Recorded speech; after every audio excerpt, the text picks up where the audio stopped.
Volt tab එක ඔයාලව සාදරයෙන් පිළිගන්නවා. අද අපි රිපෙයාර් කරන්න යන්නේ කෝඩ්ලස් ග්‍රිල් එකක බැටරි පැක් එකක්.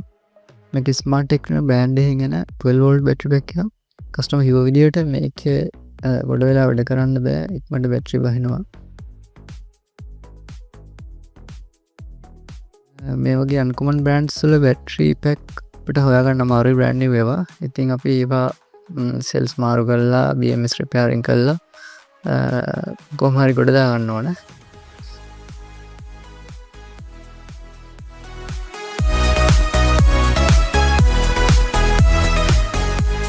හරි මුලින්ම අපි ස්ක්‍රූ 3 ගලවමු.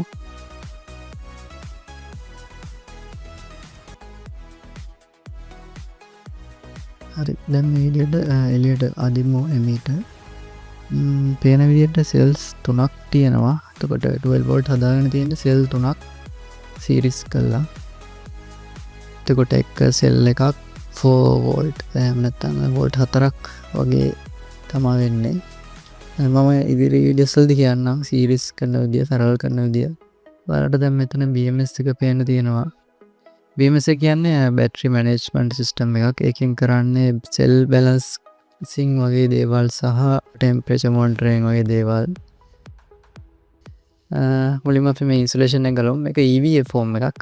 EVA කියන්නේ එතිලීන් වයිනල් ඇසිටේට් කියන පොලිමර් එකකින් හදලා තියෙන මේක හොඳ ඉන්සුලේෂන් එකක්. වගේම වයිබ්‍රේෂන් ඇබ්සෝබ් කරන්නත් මේක යූස් කරගන්නවා.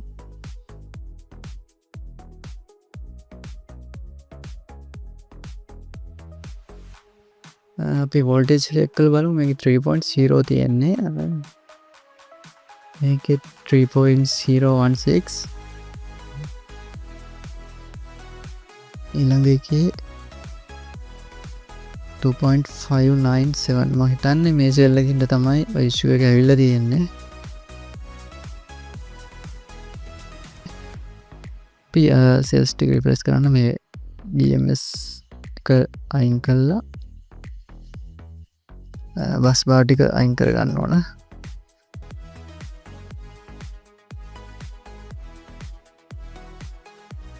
සෝල්ඩර් ජොයින්ට්ස් ඔක්කොම අයින් කරගෙන මේ විදියට BMS එක ගලවලා එළියට ගන්න ඕන. රයිට්. මෙතන ඉන්සුලේෂන් පේපර් එකක් දාලා තියෙනවා. අර කලින් තිබ්බ එක නෙවෙයි. මෙතන කොළ පාට ෆිෂ් පේපර් කියලා තමයි මේකට කියන්නේ. මේක ගොඩක් හොඳ ඉලෙක්ට්‍රිකල් ඉන්සුලේෂන් එකක්. හරි මේ බස් බාර් ටිකත් අපි දැන් ගලව ගන්න ඕන. මේවා නිකල් බොහෝ දුරට නිකල් කියන මැටීරියල් එකෙන් හදපු බස් බාර්ස්. මේ ස්පොට් වෙල්ඩ් කරලා තමයි තියෙන්නේ. ඉතින් අපි සෙල් රිප්ලේස් කරනවා නම් මේ බස් බාර් වලෙන් දාලා ස්පොට් වෙල්ඩ් කරන්න ඕනේ. එතකොට අපි ඒවා සෝල්ඩර් කරොත් ඇත්තටම ටික කාලයක් යනකොට ආයි සෝල්ඩර් ජොයින්ට්ස් ගැලවෙනවා. මොකද බැටරි හීට් වෙනවා. ඩ්‍රිල් එකක් යූස් කරන්න ඕන හරි විදින්න වගේ දේවල්වලදී. එතකොට ලොකු ඉම්පැක්ට් එකක් එනවා වයිබ්‍රේෂන් එකෙන්. එතකොට මේ සෝල්ඩර් ජොයින්ට්ස් ගැලවෙන්න පුළුවන්. ඒකින්ද අපි ස්පොට් කරලාම ගන්න ඕන. හරි මේ විදිහට අපි බස් බාර් ටික ගලවගෙන සෙල් හෝල්ඩ් එකත් අයින් කරගෙන අපි බලමු මේකේ තියෙන බැටරි එක මොකක්ද කියලා. කැපැසිටි එක කොහොමද කියලා. හරි.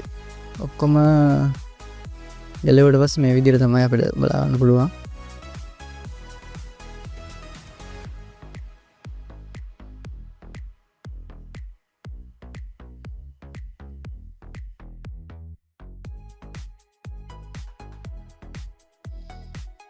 මේක ඇවිල්ලා 18650 කියන සෙල් එකක් 1500 mAh 3.7 වෝල්ට්.